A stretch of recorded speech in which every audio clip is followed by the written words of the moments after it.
Oh, goodness. I've been working on that. Good morning. This is John Dingfelder, and you're listening to WMNF in Tampa. Jason Marlowe and I are thrilled to bring you our Friday morning show, Down and Dirty. I don't think we're not going to be down today, but we might be a little dirty post-hurricane, post-double hurricane. We're going to be less down, more dirty. There you go. Good morning, Jason. How are you? I'm doing well. I'm glad we all survived. To everybody out there, to all our listeners, we're glad that you made it through both Helene and Milton okay. We got slapped back to back, but we're glad you're here on the airwaves listening to us. There you go. So we were going to have Representative Karen Pittman Gonzalez. There you go. On the show, but unfortunately she wasn't able to join us. She did tell us that she is organizing a farm share food and supply drive, and they'll be giving out, food, infant care, essentials, and cleaning supplies to help people affected by Hurricane Milton. Today they're doing that at the Memorial Highway Home Depot out there in Town and Country from 10 to 12 in the morning. And then tomorrow morning, they'll be at the Gandy Home Depot on South Del Mabry, just south of Gandy. So anyway, hopefully we'll have Representative Pittman Gonzalez on before the election to discuss what she's doing and also the campaign that she's running. So, Jason, how did you survive this storm? Listen, a bunch of down fence panels, but it's nothing compared to the folks across the street from me who had maybe 100-foot tall oak tree splinter in half, go half through their front porch, half through their neighbor's carport, and they just got their power back yesterday, literally late yesterday afternoon. So, when did you get yours back? Saturday late Saturday. That's not bad. Not so bad. Still, yeah. I will say though, I haven't looked at the TECO map recently. Have you? So I know as of yesterday they were down to only 17,000 in the county. Let's see what it says. Their entire TECO service area. Yeah, let's see. As of right now, our numbers are. It looks like. Oh wow! It looks like we have everybody just about restored. Just about. Yeah, about 1,000 people. It looks like maybe just remaining out of power. Yeah, it's. As a tree hugger, it's so sad to see these trees get blown over. It's sad to see these trees get taken out, by the power companies and that sort of thing. As a city councilman, I was always fighting with TECO about sort of their over-aggressiveness. But then storms like this come along and everybody hates the big trees because the big trees typically are the guilty culprit for taking out our power. So that's a rough call. It's a rough balance. Yeah, there was a gentleman yesterday at council who I think made a very good point about how in Seminole Heights, our general area, there were a lot of folks who lost power exclusively due to dead trees or dying trees just splintering and cracking and going everywhere. But a lot of times you don't really know that they're dead or dying. It's sort of, they look okay, but at the end of the day, when too late. Yeah, when the storm, pushes them over or knocks them over, then you see the rot, at the bottom or whatever, or the rot wherever the crack was. Down at the end of our street on Lambright, there was a massive tree, and I know that had to have been the guilty culprit on taking out our power. It was huge. We didn't get the power back on until Monday. Our house was a little cray-cray with a new puppy, and my mom was visiting us, and she's what was it when you're in your 90s? You're a nonagenarian, something like that. Yeah. But anyway, we love both of them. We love them all to death. And of course, I love my bride, Lynn Marvin Dingfelder, being stuck in a house with no power for no, it's not great for surviving that. A shout out to you, Lenny.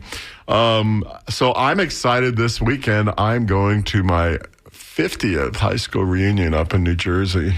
Look at you. It's kind of crazy to think about 50 years. And it feels like yesterday. I was texting with some of my gang, and we're talking about, playing pickup football in junior high school. And it just feels like yesterday that we were doing that. And 5 decades have passed by. Well, let them know Florida is full. And they don't. We don't need any more. Well, I was weird. I was big, beautiful wall at the top of the Florida border. I was weird, Jason, because as you may recall, I was born here, then ended up in New Jersey, junior high and high school, but then came back. So I guess I get a special pass. Do you? To come back, right? Yeah. Debatable. Anyway, so Jason and I are just kind of chatting this morning for the first half hour. The second half hour, we'll be joined by County Commissioner Pat Kemp, who's going to give us an update on what's going on post-hurricane. Hurricanes. If you want to join the conversation, it's 813-239-9663, or you can email us at dj@wmnf.org, and I'll be hopefully looking at some of the emails that we get. As a matter of fact, we got an email from Sweetwater Organic Community Farm, always a good friend of the station and vice versa. They're closed for storm repairs, but they are planning an event coming up on October 27th.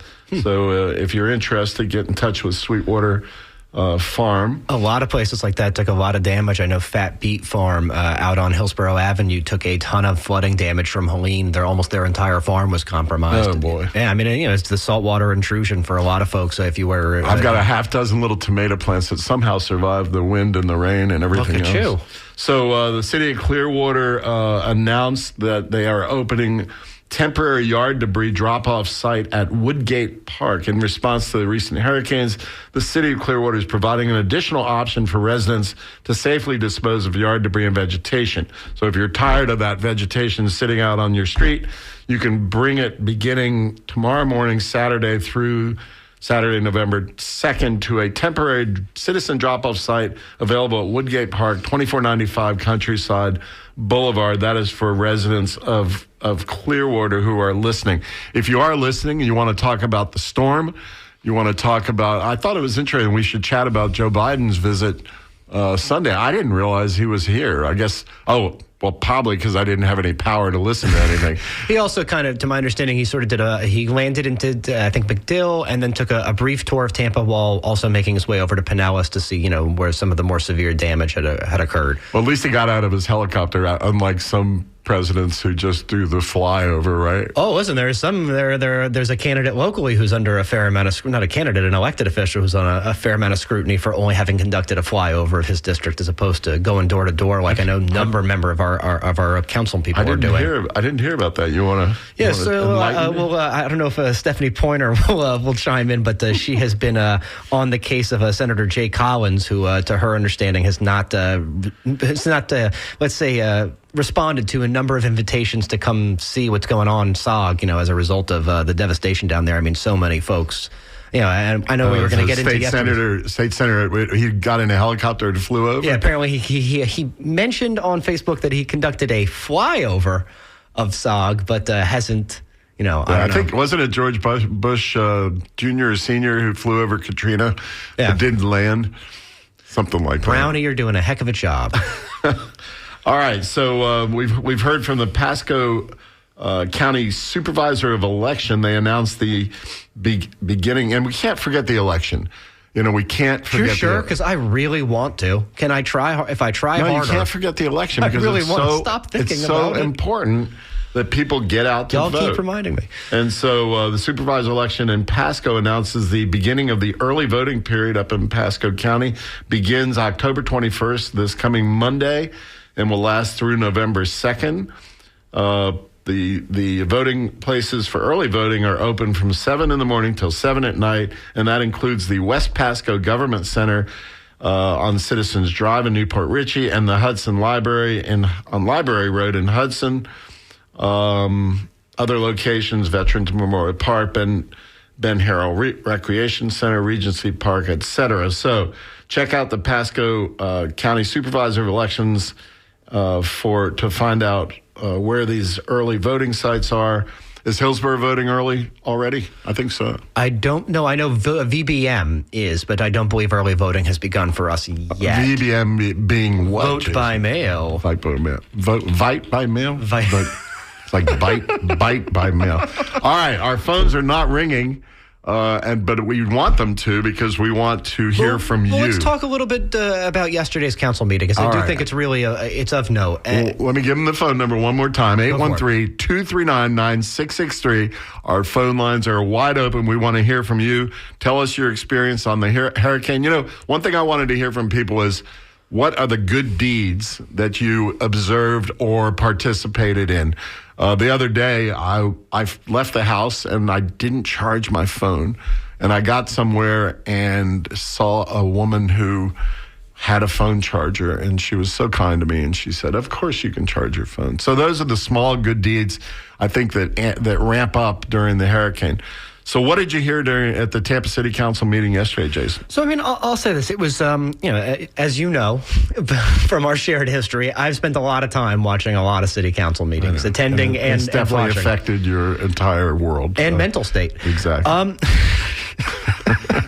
What I'll say is, genuinely, yesterday might have been, outside of some of the meetings we saw in the aftermath of the Black Lives Matter movement, maybe those were emotional meetings. This was right up there. I mean, it really was. And I'll say it's, the city of Tampa is hurting, and you can feel it in the voices of a lot of residents, whether you're living in Forest Hills or in areas of South Tampa, where a lot of folks, I mean, listen, we don't want to be Tampa-centric. We know that people are hurting at the beaches. No, of course. They're hurting anywhere, the low-lying areas along the rivers, et cetera. But you observe city council at Tampa. The thing that I thought was of note was the number of people who lived in flood zone X who had not purchased flood insurance for fairly understandable reasons. When flood zone X, for those of you who don't, very expensive. Well, for those who don't understand, flood zone X means you have a 0.2% chance of flooding. The insurance companies, whatever, basically assume you have a 1 in 500 chance of flooding. Right, the 500-year flood or something like that. And these folks, they flooded, and some of them took on a ton of damage. And one woman yesterday talked about, effectively losing a home she raised 3 children in, has lived in for 34 years. How old do you think she was? Maybe mid-60s, something like that. But that's half her life, perhaps. It was very, very, very devastating to see the number of our fellow citizens who are really dealing with. What was she asking, or why was she there? Was she hoping the city could help her? So I think the consensus is from a lot of these folks, particularly in these areas of South Tampa that are flood zone X, that frankly the city of Tampa, whether you want to attribute that to council or the mayor or whomever, has overdeveloped and not built the appropriate drainage. There's been accusations that the stormwater plan that exists within the city of Tampa really failed a number of its residents on last Wednesday night, Thursday. You were telling me about Forest Hills up by Babe Harris golf course, which is sort of off of Fowler. Yeah, and to my understanding, we have about several dozen homes up there that took on an inordinate amount of water as a result of some form of pump fading. Councilman Vieira has quite diligently been out there. I know Councilman Maniscalco and Clendon have also been out there as well, trying to meet with residents and get them a better understanding. I know Councilman Vieira had a town hall up there with Mayor Castor and staff. Has the Times reported on that? There has been a little bit of reporting. I mean, obviously, at the Times, not much, because frankly, the Times is going through a lot of turnover right now. But there's been, I think WTSP or, a couple of the local television stations covered the meeting. And there's a lot of angry residents out there, and for good reason. Again, if you live in flood zone X, you didn't buy flood insurance for good reason, and now your house is taking 1 feet of water. You don't think of a place like Forest Hills as being prone to flooding, because there's really, to my knowledge, there's no river, through there. There's might be some creeks. Yeah. But you do kind of count on those stormwater systems to work, and if it failed, that kind of sucks. So we've got John is joining us. Let's see where John is coming in from. Good morning, John. Hey, good morning. I'm coming right now. I'm in Sarasota, but I live in Bradenton. I just want to say how disgusted I am with some of these roofing contractors that are ripping off these old people in these in the trailer parks. I have a small roofing company, and I just can't believe what they're charging people to do things. And John, what do you think? What do you think is reasonable to do a roof over for a mobile home or something like that, just so people have a better idea of what? Well, the going rate for a new roof is $450 a square. So if your house is 1,700 square feet, your roof might be 25, 30 square. So you do 30 times 450. These people are charging double that, charging people $1,500 to tarp a little tiny trailer. And I just think it's outrageous. No, I mean, listen, folks that are doing those kind of behaviors, you should report them to the Florida Department of Agriculture and Consumer Services. Yeah. I mean, there's no question. Folks like that. I think they do investigate those kind of gougers. So if you have the opportunity to turn them in. John, let's back up a little bit. Tampa Bay, the city of Tampa, even the Pinellas got pretty lucky because the storm went south, but sadly, the storm went down to you guys, and I think the eye hit just a little bit south of you. But how was it in Bradenton? Is that where did you ride out the storm there? Yeah, we're 7 houses from the causeway on Manatee Avenue, and we're 22 feet above sea level. We had the house boarded up, and we lost some trees and this and that, and then I have another little house that I've been working on, and it took my whole shed, and it lifted it off the ground with everything in it. Wow. And took out the awning in the back of the house, but I consider myself extremely lucky. And what do you think the winds were, right there, because you were sort of just about in the eye of the storm? I thought they were about 110, maybe a little more, but the damage around us is just catastrophic. We live in a block home. It's raised off the ground, so we got really lucky, and we lost power for 7 days, I think it was, but we're good. Everybody's alive, and yeah. Yeah, but your neighbors, you're seeing a lot of destruction, especially I'm sure a lot of Bradenton's much lower than where you are. Yeah, across the street there's a banyan tree, one of the biggest ones I've ever seen, and it got knocked over, which seems almost impossible, but it was blocking the road, and it's going to take some time to get that tree out of there, I imagine. But yeah, and for our listeners further down in Sarasota, Siesta Key, which took the direct hit, I don't know did you guys ever hear what the storm surge ended up being down there in Siesta or just to the south of there? My daughter works at the Crescent Club down there in Siesta, in the south end of Siesta, and she's been out of work ever since the storm hit. So I guess it got hit pretty bad. And I have friends on Anna Maria Island, same thing. Oof. 3 feet of sand in their yard, and they're 200-300 feet away from the beach, and they still had 3 feet of sand in their yard. So yeah, and it's sort of hard at a certain point to differentiate between the damage from Helene and then a week later the damage from Milton. I know FEMA is sort of tells people to try and differentiate between the two, but sand is sand and wind is wind, and after a while it becomes difficult. How poetic of you. Hey, John, we appreciate the call. You stay safe. We're glad that you were so blessed on that. I know you're out helping your neighbors because you're a good man, so thanks for calling. Thank you. Bye. Okay.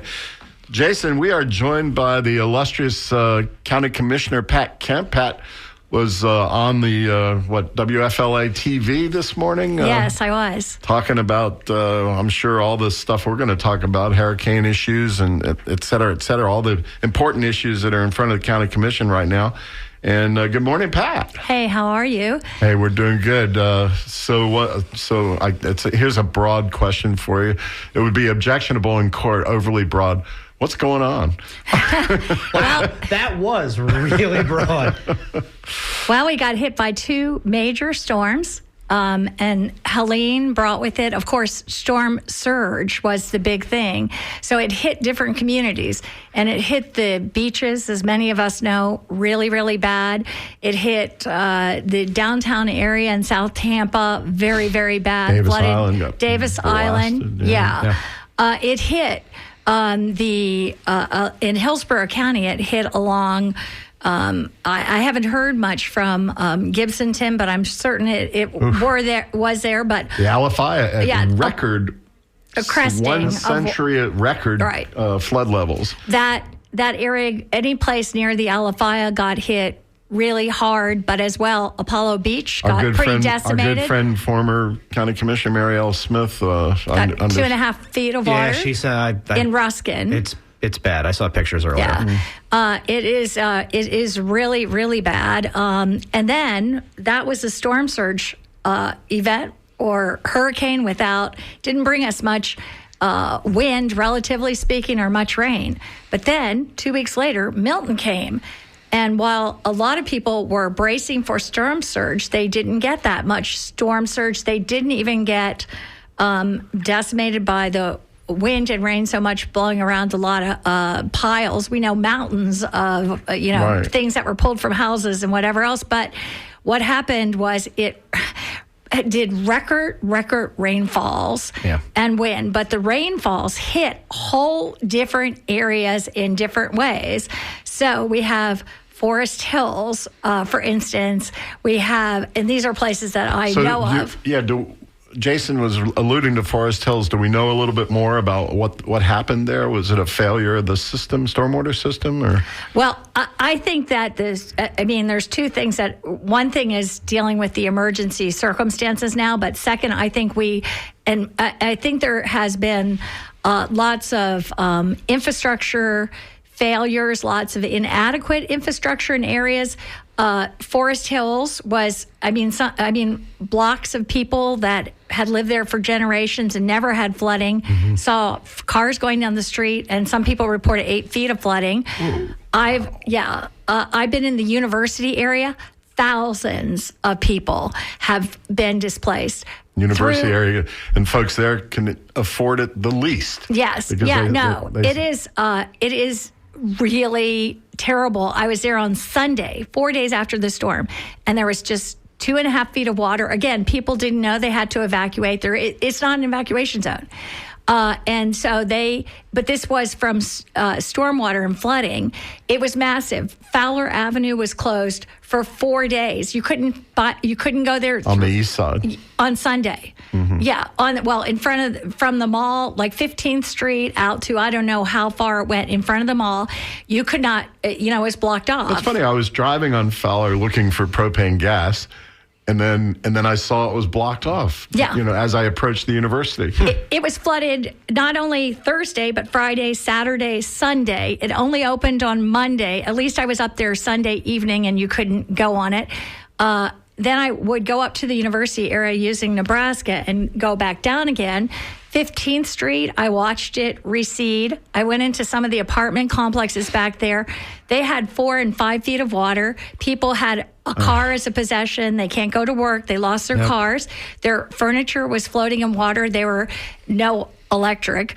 I understand, Pat, there is some emergency relief. I don't know if it's county or I know FEMA, is telling people to get online and apply for emergency relief. You have some information on that? Yes, and as well, I'll just say Plant City took a hit. Yeah. Lakeland took a hit. Zephyr Hills took a hit. Dade City took a hit. There's still, for TECO, most everybody has electric back now, but there's still a few thousand homes. They start off with 600,000 in the TECO area, which is basically Hillsborough County and a little bit of Polk and Pasco. And it's down, I watch it all the time. It's down to 2,000 now. I know for They're the 2,000. Probably just scattered, they are. Isolated it's places. Totally scattered, and some have developed since, they had power and then it had to be retracted for whatever reasons. But let me say this. So yes, there are, if you have had damage, and I heard you talk about Helene and Milton, the way that you distinguish between the two is what date. It's the dates. It's not the damage. So if the damage occurred before Milton, you have to file Milton, and Helene, or before Milton, you have to file under Helene, and you should under Helene. And then if you had additional damage from Milton, you file a new application for Milton. Milton wasn't even online for the first few days.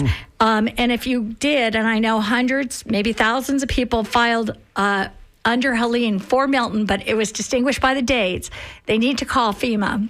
And they can leave their application there, but they can get a new number that's a Milton number because, as you can imagine, they have to adequately track these storms and the damages. Now, do you get a sense of what sort of compensation people are looking, will be getting from the federal government, through FEMA? Is it to help repair their houses, their roofs, to replace food, cars? I have no idea. Well, let's say this. First of all, let's give the number. Absolutely. 800-621-3362. Or you can go to disasterassistance.gov, or you can just go FEMA, Milton, FEMA, Helene, or, any of those things. But disasterassistance.gov, 800-621-3362. So the way that FEMA works is you can file there, and by all recommendations, you file online first. I know that's a struggle for some people, but one thing I've been really working on is getting all the libraries open with computers, and I've seen that people are going in there and working on the computers and, making their filing or your smartphone, maybe in your car, charged with power. I was telling people a few days ago. And you need to get the file made. And so don't delay. Do that. I know it's not easy sometimes. But get that done, and then if there's denial or problems, you can call up later and get that straightened out. Appeal whatever it is that needs to be done. There's different pockets that FEMA gives. An immediate $750 for immediate needs. We're getting.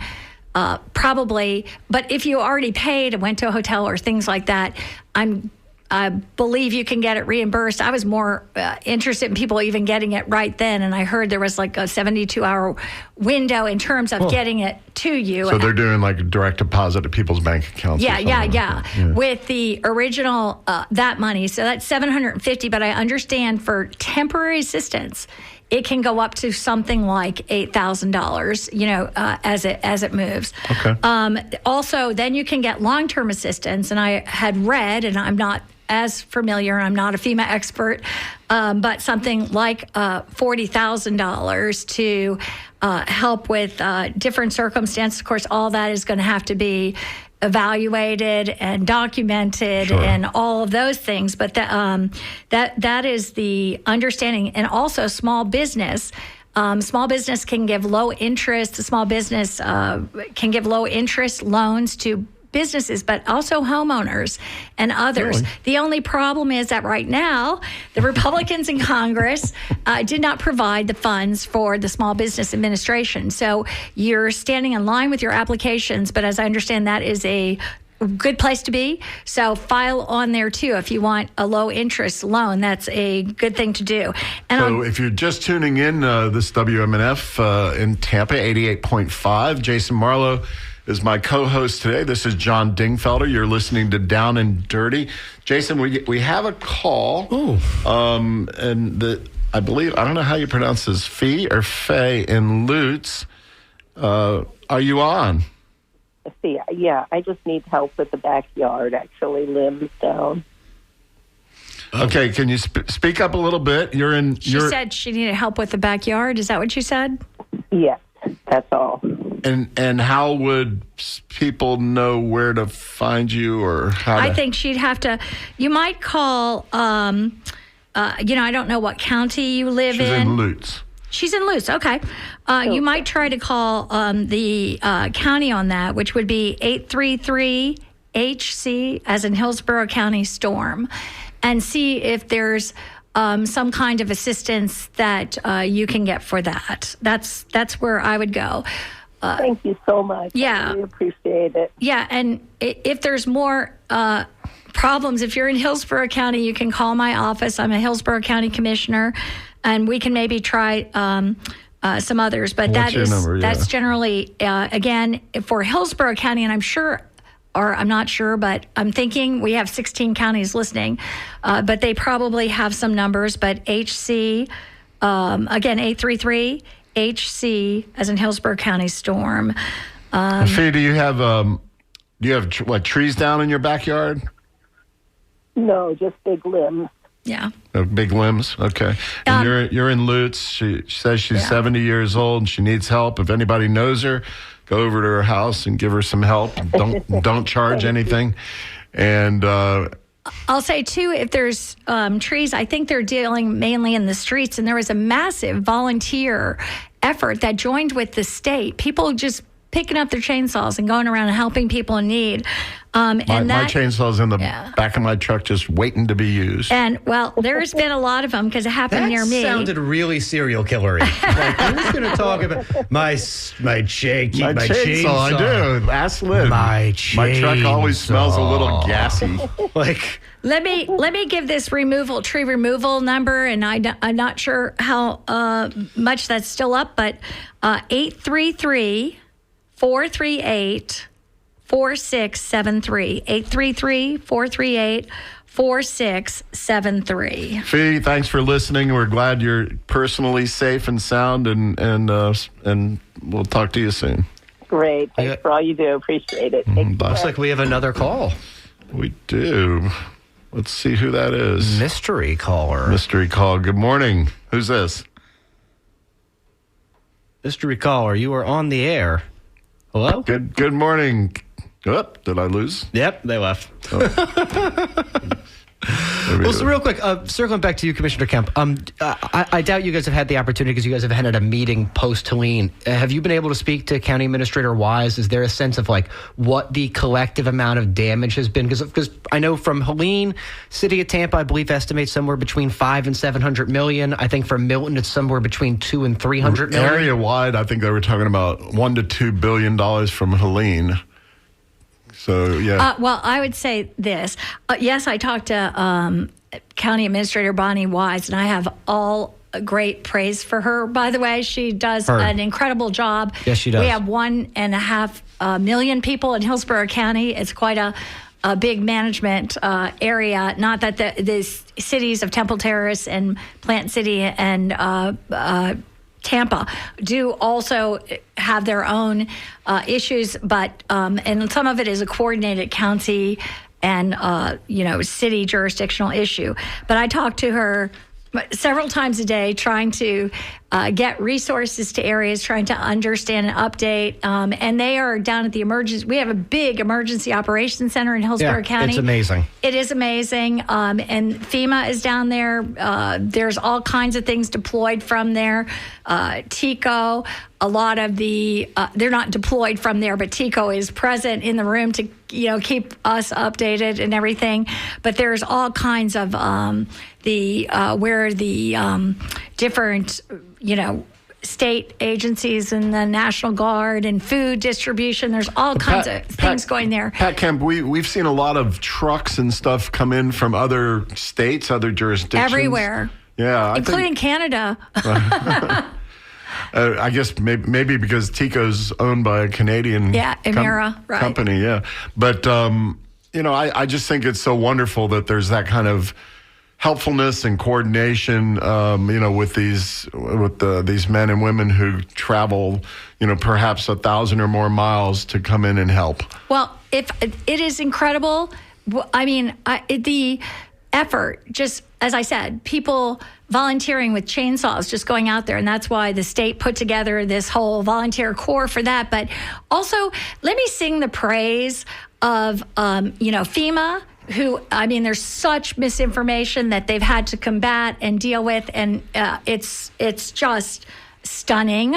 And, to see that happening when they're in here trying to do what they do. Now, the head of FEMA at the very top, President Joe Biden, was here, I think, in the area on Sunday. Jason, what did you say? He landed at MacDill? I believe so. And took a helicopter around probably to check it out and then landed over at St. Pete Beach. But there's been also a lot of service organizations that are out there that do great things for the community. And I'll just have to say, I've been fighting at the county commission because they have been trying to defund nonprofits, and especially nonprofits that are people-serving nonprofits that are really helping people.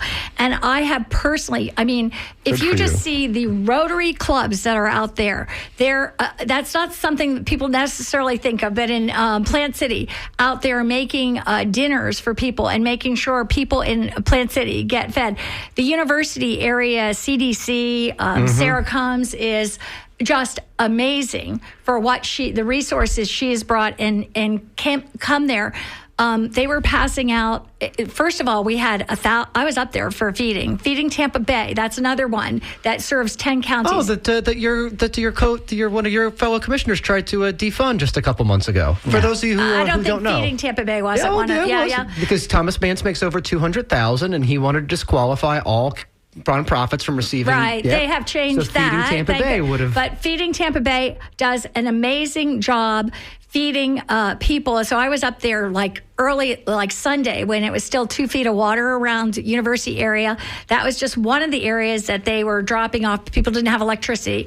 A lot of dry dryer food that you didn't have to cook, and the water, MREs, meals and different, ready to eat, all those things.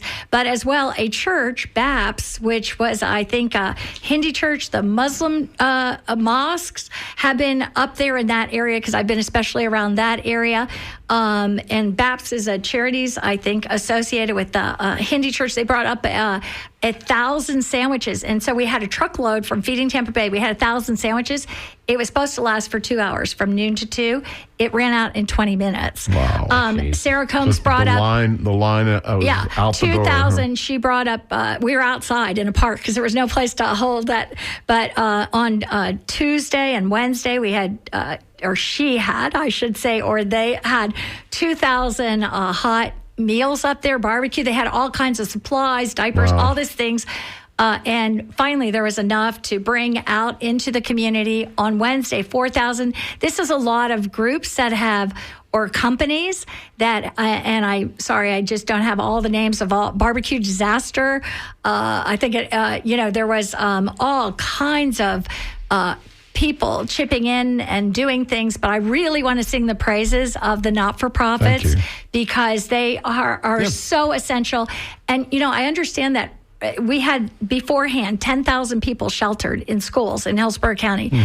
We have special needs shelters as well for people that have special needs, maybe electricity, maybe doctors, nurses. And all these people were in our special needs shelters. And I understand in the past that the Red Cross used to set up the shelters, but it became so overwhelming that they couldn't do it. So county government does that, and I think with a partnership with city government as well. Do that. And listen, those nonprofits, they are operating in the nooks and crannies that government can't reach. Exactly. So next time you listen to somebody talk about how... my point. Yeah, next time you try to listen to somebody talk about how we should defund nonprofits here in Hillsborough County, think about that if you got fed by Feeding Tampa Bay, or if some other nonprofit had managed to help you in your time of need. I mean, this is what these organizations do. And I will say this, too. There's just amazing altruism, help, support that is going on in the community, all the good things out there. Yeah. And FEMA is a great organization doing great work, but I will say this. I'm a county commissioner countywide. I am running for Congress in U.S. District 15 against Laurel Lee. And as she left Washington, she's a 2-year incumbent, as she left Washington knowing Hurricane Helene was hitting here, she voted to cut billions from FEMA, along with 80 other Republicans, only Republicans, and that's a minority of Republicans. Most Republicans were responsible and did the right thing. So it's funny you mentioned that. But Gus Bilrakis, Anna Paulina Luna. Yeah, it's funny you mentioned that, County Commissioner Pat Kemp, because Gary Gibbons just wrote us and said, I find it unbelievably cruel and short-sighted for some of our local congressional members like Laurel Lee and Anna Paulina Luna, who voted to shut down the federal government during the time that these massive hurricanes were destroying our area, at a time when the federal government assistance is needed the most. These people couldn't have cared less. Vote them out of office and put someone in who cares, like Pat Kemp and Whitney Fox. That's Gary Gibbons and big shout out. And they also voted to cut $2.5 billion with a B from FEMA. As well, Laurel Lee voted last summer to cut and end the National Flood Insurance Program. I mean, this is just playing politics with something as serious as people's lives and their suffering that people are having now, and to not be there for them and to not be funding these really important government functions and nonprofit functions that help people in these times. Yeah. It's a mess. If you're just tuning in, you're listening to Down and Dirty. This is John Dingfellow or Jason Marlowe. Pat Kemp, County Commissioner, is our special guest, and we are discussing the storm. If you want to join the conversation, I'd like to emphasize a little bit of acts of kindness that Commissioner Kemp mentioned a little while ago. Kindness from organizations, kindness from individuals. If you want to call in and tell us your story, 813-239-9663, or tell us your experience from the storm. We want to hear from you. Pat, you gave a shout out to Rotary clubs, and my dad was a lifelong Rotarian. I'm a 20-year Ybor City Rotarian. our motto in Rotary is service above self. And I want to give a shout out to all these types of clubs, Kiwanis, Rotary, Interact, et cetera, et cetera. People say, oh, those clubs, they're antiquated. That's just a bunch of yabba dabba do stuff, and they don't do it. And they don't. Did you just make the Flintstone? I made the Flintstone reference. But anyway, but it's not true. It's not true. Rotary and Kiwanis and all the similar clubs. When push comes to shove, we are out there supporting other nonprofits and also getting our hands dirty.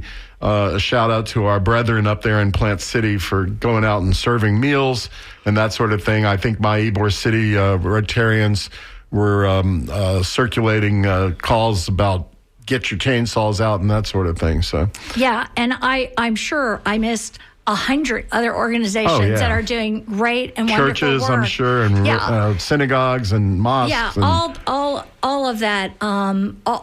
It's just incredible what's going on and how people are coming to each other, and that is the great story about this time. People in need and people willing to just do everything to help. I mean, it's just being there for your neighbor, right? I mean, it's just such an important part of and your why. Community. Why do we all live here? We live here. It's not just because we like being sunny most of the year. We live here because the people of this community make it what it is. So we, our friends up in Zephyr Hills. City Councilman up there, Steve Spina. And the rest of them, they sent a notice just now. The City of Zephyr Hills Public Works Department has begun residential storm-related yard debris pickup to ensure a smooth and efficient process. City of Zephyr Hills residents are encouraged to use this weekend to place any storm-related yard debris curbside for pickup and collection. So if you have any questions, get in touch with Zephyr Hills today. If you are up there, I know they got a lot of wind and rain up there. And then they had the rivers. I'm glad you brought up Pasco. One of the things we haven't gotten into is the flooding in Pasco has been extremely significant. Well, I think I did mention Zephyr Hills and Dade City when I said it. Because when it rains in Pasco, that water 2 or 3 days later comes gushing through the Hillsborough River and the other tributaries. As well, Lakeland. And I'll just say, I went out to Lakeland just a couple months ago in the evening to a meeting. Yeah. And I have 2 stories. This is like pre-storm. And I went out there to meet. And I was at the square right there in the center of the city, which is Lakeland's just such a beautiful place. I don't think is that the park there or the lake? Okay, so they have a square in the middle, and I went there, and it was storming really bad. I was going across I-4, and I thought, well, maybe this was a bad idea to even do this because it was so intense. And I got there, and it was really intense, and I opened my umbrella so I could get across the square and to the other side. And I had on a little bit of heels, and I got out, and I was walking ankle deep. That was then, just from a storm, ankle deep in water across the square, across the parking lot there. And as well, I went to meet somebody a few months ago in Zephyr Hills, and this was before the storms. And I had something set up to meet with someone there, and they offered instead to meet me and come out and meet me at one of the places up there, Starbucks or whatever, because the neighborhood was so flooded then. This was pre-storms. Just summer rains. Just the last, that they were having a terrible time negotiating with. So we have... And they've had a lot of growth up there. Steve Spina was on this past year talking about that. Yeah. When I drive up there, what was probably agriculture fields, 5 years ago, are very large apartment complexes, condos, and you don't think about that there as you go up to Zephyr Hills. You see it in other places, but not there. So there's just these impacts of flooding, and I did want to get to that because... So I have a funny story. Zephyr Hills, I had a friend of mine come down from New Jersey when we were in college, and we were driving along the road, and the sign, of course, said this strange word, and my friend said, what is that, Zephyrilus? Well, I had somebody... That's not great. And then we got to Thanotososo. Yeah. And then there's always Lutz. And Lutz, yeah.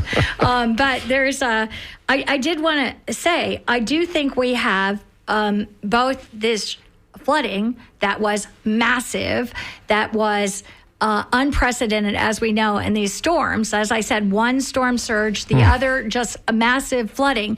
But I think what has highlighted is, for instance, the university area has flooded many times before, not to this extreme. This was super extreme, but it had a flooding issue.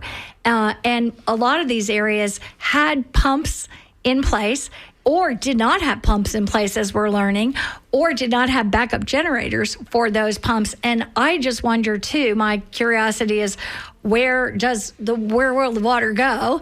And this is a continuing, it seems to be, I don't know the stories so well of Zephyr Hills or Dade City, or Lakeland, but with Plant City and University area, and with Forest Hills, I'm at least somewhat familiar. And, I would agree on those areas. The university area is one that shares jurisdiction with the city of Tampa and the university, which is the county. University of South Florida is the county. Right. The mall up there is... Yeah, it's a mess. Oh, I'm sorry. The University of South Florida is city. Fowler Avenue is in the city, but it's FDOT.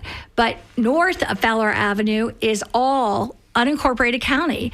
So, I would agree with what Councilman Louis Vera did yesterday at the meeting, at least with the university area, which is shared jurisdiction, that we need to, did he make a motion? Yeah. In the long term, I'm not sure what exactly happened, but I think we do need to have an outside independent review of what we can do in the long term to shore up our infrastructure with water. And I think there might be some very expensive fixes. Some of this was developed in the 70s. And water knows no jurisdictional boundaries. We have a caller who has a comment for us. This is Lynn. Lynn, where are you calling from? I recognize that giggle. Wait. I recognize that giggle. Collusion. That is the beautiful, talented Lynn Marvin Dinkfelder, who often is on this show and produces this show. Good morning, my sweetheart. Hello, sweet man, and your wonderful guests. Hey, Pat. Hey. And Jason, you guys are doing such a great job and such a wonderful public service. I hope you don't mind. I wanted to call in with a little bit of distraction. Because I know that everyone, including us, Johnny, are just overloaded with storm stuff. And I don't want to say sadness, but it can be overwhelming. So let me allow just a second of illusion and tell people that tonight on WEDU, our local PBS station, they are going to be airing the La Gazzetta documentary that I produced. And it was on last week, but I don't think anyone saw it because I don't think anyone had panel. We couldn't watch it last Friday, but when's it going to be on? 9:30 tonight on WEDU. And, of course, it's the story of our wonderful newspaper, our local paper, which is trilingual, the only trilingual newspaper in the United States. 3 generations of publication over 100 years. Just ask him. He's watched it a couple times. It's a great documentary, and you're right. People do need, I think, just other stories. The arts just to get outside of this for a second. For a little bit. Listen, I would say for whatever it's worth, do some retail therapy. There are a lot of small businesses out there throughout the region that are really hurting right now, and they could really use your patronage. So, if you can't afford it, go out to a local restaurant, shop local, shop small. Chili's and Applebee's will be just fine. Subscribe to La Gazzetta. The Montega family's been at this for 100 years.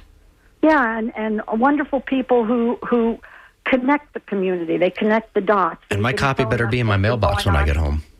Right. And it was a little bit late, but of course everything was because of the storm.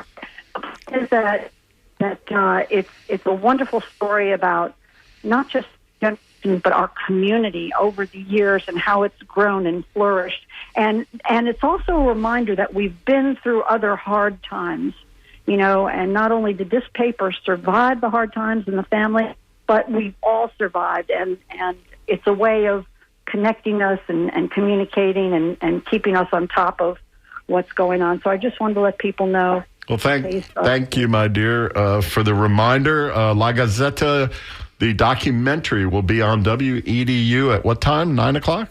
9:30. They pushed it back a little because I think they're doing a special, an hour special. So it was supposed to be on at 9, and now they pushed it back to 9:30. 9:30 tonight. Typically, that was on Channel 3, down low on your television dial. Yeah, whatever your PBS station is, it should be on there. So thanks for letting me. Yeah, I thought when you were going to say a lighter moment, you were going to put the puppy on and have her, have her bark. I don't think that's going to be a great interview. All right, Lynn from Tampa, thanks for calling. Thanks for listening. We've got one more call to take, and we love you. That's all you do. Be well. Bye. Bye. Collusion. Sam from Tampa, are you on? Yeah, hey, how you doing? Hey, good. You're joining us here in the studio down and dirty. I'm John Dinkfelder, Jason Marlowe. We got Commissioner Pat Kemp. What's up, Sam? Yeah, I noticed you weren't on last week. Why was that? That's a good question. Why? You know what? I think the storm. Yeah, the storm had hit. Power. The storm had hit. Power. All hell had broken loose, and I took the day off. So what? I don't even know what they put on in my place. Shut down the power? Oh, yeah. Well, no, not at the station, but I didn't have power at my house, and my 94-year-old mother was with us, 4-month-old puppy. I couldn't cope, Sam. I couldn't cope. What caused the power to go out?